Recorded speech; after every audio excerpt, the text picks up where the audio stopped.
ನಮಸ್ಕಾರ ಆತ್ಮೀಯರೇ, ನಾವು ಈಗ ಯುಗಾದಿ ಹಬ್ಬದಿಂದ ರಾಶಿ ಭವಿಷ್ಯ ಯಾವ ರೀತಿ ಇರುತ್ತೆ, ಕಂದಾಯ ಫಲಗಳು ಯಾವ ರೀತಿ ಇರುತ್ತೆ ಅನ್ನುವಂತಹದನ್ನು ನೋಡೋಣ. ತಮ್ಮೆಲ್ಲರಿಗೂ ಕೂಡ ಯುಗಾದಿ ಹಬ್ಬದ ಶುಭಾಶಯಗಳು.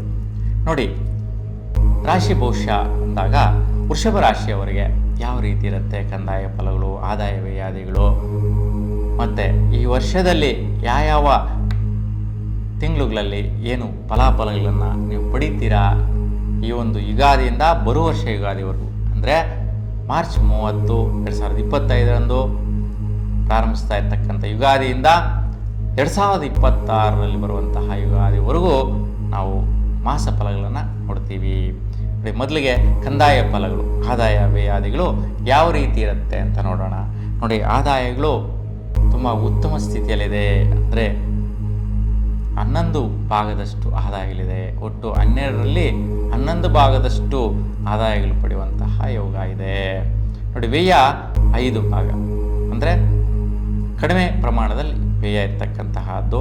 ಆರೋಗ್ಯ ಶೂನ್ಯ ಸ್ಥಿತಿ, ಅನಾರೋಗ್ಯ 4 ಭಾಗ, ರಾಜ್ಯ ಪೂಜ್ಯ ಬಂದು 4 ಭಾಗ, ರಾಜಕೋಪ ಬಂದು 2 ಭಾಗ. ನೋಡಿ, ರಾಜ್ಯ ಪೂಜ್ಯ 4 ಕಡೆ ವಿಶೇಷವಾಗಿ ಘನತೆ ಗೌರವ ಸ್ಥಾನಮಾನ ಪಡೀತೀರಾ. ರಾಜಕೋಪ 2 ವಿಷಯಗಳಲ್ಲಿ ಈ ವರ್ಷದಲ್ಲಿ ಬರುವಂತಹದ್ದಿರುತ್ತೆ. ಇನ್ನು ಸುಖ ಒಂದು 6 ಭಾಗದಷ್ಟಿದೆ, ದುಃಖ ಒಂದು 3 ಭಾಗದಷ್ಟು. ಅಂದರೆ 6 ವಿಷಯಗಳಲ್ಲಿ ಸುಖ ಸಂತೋಷವನ್ನು ನೋಡುವಂತಹದ್ದು, 3 ವಿಷಯಗಳಲ್ಲಿ ದುಃಖ ತಪ್ತರಾಗುವಂತಹ ಸ್ಥಿತಿ ಇರುತ್ತೆ. ನೋಡಿ, ಇದು ಕಂದಾಯ ಫಲ ಆಗಿರುತ್ತೆ ವೃಷಭ ರಾಶಿಯವರಿಗೆ.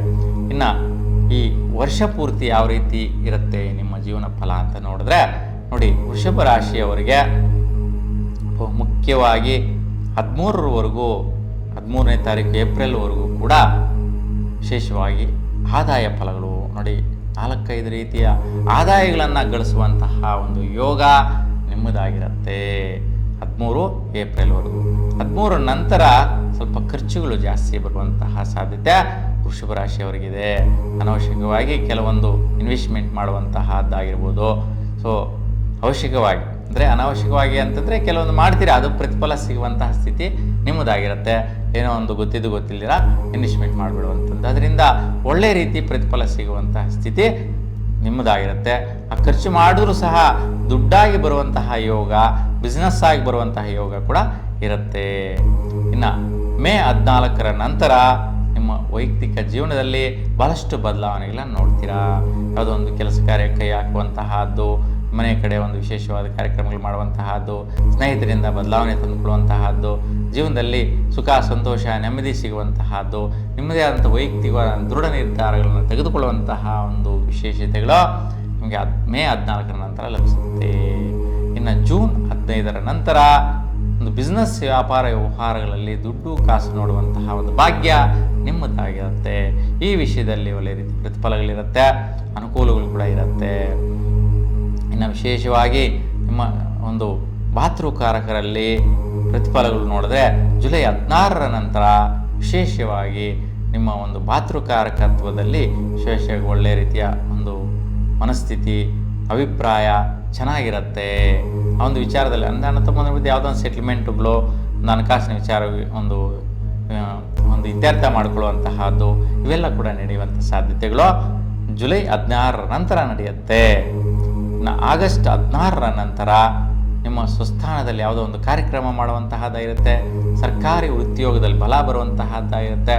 ಮತ್ತು ಸರ್ಕಾರಿ ಸ್ವಾಮ್ಯದ ಒಂದು ಹಣಕಾಸಿನ ವಹಿವಾಟುಗಳು ನಡೆಸುವಂತಹ ಯೋಗ್ಯತೆ, ಬಲ ನಿಮ್ಮದಾಗಿರುತ್ತೆ. ಅನೇಕ ರೀತಿಯ ಕೆಲಸ ಕಾರ್ಯಗಳಿಗೆ ಕೈ ಹಾಕುವಂಥದ್ದು, ಅವು ನೆರವೇರುವಂತಹ ಸಾಧ್ಯತೆಗಳು ಕೂಡ ನಿಮ್ಮದಾಗಿರುತ್ತೆ ಈ ಒಂದು ಸಮಯದಲ್ಲಿ.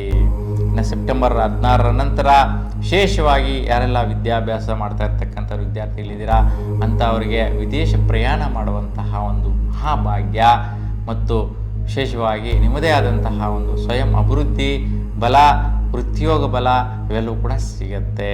ಹಾಗಾಗಿ ಯೋಗ ಫಲಗಳು ಚೆನ್ನಾಗಿರುತ್ತೆ.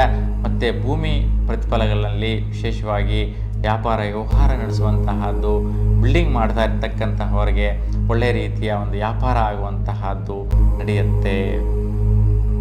ಅಕ್ಟೋಬರ್ 17ರ ನಂತರ ಸ್ವಲ್ಪ ಸ್ನೇಹಿತರಲ್ಲಿ ದುಡ್ಡಿನ ವಿಚಾರದಲ್ಲಿ ಕ್ಷುಲ್ಲಕವಾದಂತಹ ಮನೋಸ್ಥಿತಿ, ಧೃತಿಗೆಡುವಂತಹದ್ದು, ಮತ್ತು ಕಳ್ಕೊಳ್ಳುವಂತಹದ್ದು, ಲಾಸ್ ಆಗುವಂತಹದ್ದಿರುತ್ತೆ. ಹಾಗೆ ಧನ ನಷ್ಟ ಆಗುವಂತಹದ್ದು, ದುಡ್ಡು ಕಾಸು ಕಳ್ಕೊಳ್ಳುವಂತಹದ್ದಿರುತ್ತೆ. ಸಹಚರರಿಂದ, ನಂಬಿಕಸ್ಥರಿಂದ, ಸ್ನೇಹಿತರಿಂದ ದುಡ್ಡು ಪೋಲಾಗುವಂತಹದ್ದಿರುತ್ತೆ. ಮತ್ತು ಅದೇ ಸ್ನೇಹಿತರಿಂದ, ಇವರೆಲ್ಲರಿಂದ ಕೂಡ ಸುಖ ನೆಮ್ಮದಿಗೆ ಧಕ್ಕೆ ಬರುವಂತಹದ್ದಿರುತ್ತೆ ಅಕ್ಟೋಬರ್ 17ರ ನಂತರ. ಅದಕ್ಕೆ ಈ ಒಂದು ದಿನಾಂಕದಲ್ಲಿ ವೃಷಭ ರಾಶಿಯವರು ತುಂಬ ಜಾಗೃತಿಯಿಂದ ಗಮನಿಸಿ, ಈ ದಿನಾಂಕವನ್ನು ನೋಟ್ ಮಾಡ್ಕೊಳ್ಳಿ ನಿಮ್ಮ ಡೈರಿಯಲ್ಲಿ. ಈ ರೀತಿಯ ಒಂದು ಸಮಸ್ಯೆಗಳು ಬರುವಂತಹದ್ದಿದ್ದಾಗ ತುಂಬ ಜಾಗರೂಕತೆ ವಹಿಸೋದು. ಯಾಕೆಂದರೆ ಅವರೆಲ್ಲರೂ ಕೂಡ ಶತ್ರುಗಳಾಗ್ಬಿಡ್ತಾರೆ. ಆಮೇಲೆ ತಗೊಂಡಿದ್ದ ದುಡ್ಡು ಕೊಡೋದೇ ಇಲ್ಲ, ನಿಮಗೆ ಹೋದಂತಹ ದುಡ್ಡು ಮತ್ತೆ ಬರೋದು ಇಲ್ಲ.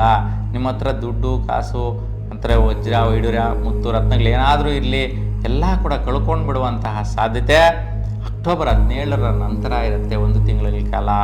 ಹಾಗಾಗಿ ಈ ಒಂದು ಸಮಯನ ನೀವು ನೋಟ್ ಮಾಡ್ಕೊಂಡು ಗಮನಿಸಿ. ಈ ಸಮಯದಲ್ಲಿ ಅಮ್ಮನವರ ದರ್ಶನ ಮಾಡಿ, ಅಮ್ಮನವರಿಗೆ ಹಾಲು ಮತ್ತು ಅರಿಶಿಣದ ಅಭಿಷೇಕ ಪೂಜೆ ಮಾಡೋದ್ರಿಂದ ಈ ಒಂದು ವೈಪರೀತ್ಯ ದೋಷ ನಿವಾರಣೆ ಮಾಡ್ಕೋಬೋದಾಗಿರುತ್ತೆ. ಇನ್ನು ನವೆಂಬರ್ 16ರ ನಂತರ ಯಾರಿಗೆಲ್ಲ ವಿವಾಹಗಳಾಗಿರಲಿಲ್ಲ ಅಂಥವ್ರಿಗೆಲ್ಲ ಕೂಡ ವಿವಾಹ ನಿರ್ಣಯಗಳಾಗ್ಬಿಡುತ್ತೆ. ಒಳ್ಳೆಯ ರೀತಿಯ ಪ್ರತಿಫಲ ಕೊಡುತ್ತೆ. ಮತ್ತು ದಂಪತಿಗಳಿಗೆ ಸ್ವಲ್ಪ ಪುಣ್ಯಸ್ಥಳಗಳಿಗೆ, ತೀರ್ಥಯಾತ್ರೆಗಳಿಗೆ ಹೋಗಿ ಬರುವಂತಹ ಸಾಧ್ಯತೆಗಳು, ಶುಭ ಕಾರ್ಯಗಳು ಮಾಡುವಂತಹ ಒಂದು ಭಾಗ್ಯಗಳು ಲಭಿಸುತ್ತೆ. ಡಿಸೆಂಬರ್ 15ರ ನಂತರ ಸ್ವಲ್ಪ ಆರೋಗ್ಯ ಸ್ಥಿತಿ ಬಗ್ಗೆ ಸ್ವಲ್ಪ ಗಮನಿಸಿ. ಏಕೆಂದರೆ ಗಂಟಲು ಸಮಸ್ಯೆ, ಥ್ರೋಟ್ ಸಮಸ್ಯೆ, ಏಕೆಂದರೆ ಈ ಸಮಯದಲ್ಲಿ ಸ್ವಲ್ಪ ಮಂಜಿನ ಕಾಲ ಆಗಿರುತ್ತೆ. ಸೊ ಹಿಮ ಸುರಿಯುವಂತಹ ದಿನಗಳಾಗಿರುತ್ತೆ. ಹಾಗಾಗಿ ಡಿಸೆಂಬರ್ 15ರ ನಂತರ ಸ್ವಲ್ಪ ಗಂಟಲು ಕಟ್ಟುವಂತಹದ್ದು, ಶ್ವಾಸಬಾಧೆ ಉಂಟಾಗುವಂತಹದ್ದು ಆಗುತ್ತೆ. ENT ರಿಲೇಟೆಡ್ ಸಮಸ್ಯೆಗಳು ಬರುವಂತಹದ್ದಿರುತ್ತೆ. ಹಾಗಾಗಿ ನೀವು ಹಳ್ಳಿ ಮರದ ನಾಗರಕಟ್ಟೆಯಲ್ಲಿರ್ತೀವಿ, ಹಳ್ಳಿ ಮರಕ್ಕೆ ಪ್ರದಕ್ಷಿಣೆ ಮಾಡಿ 27 ಪ್ರದಕ್ಷಿಣೆ ಮಾಡಿ ಪೂಜೆ ಮಾಡೋದ್ರಿಂದ ಶುಭವಾದ ಫಲನ ಪಡಿತೀರಾ.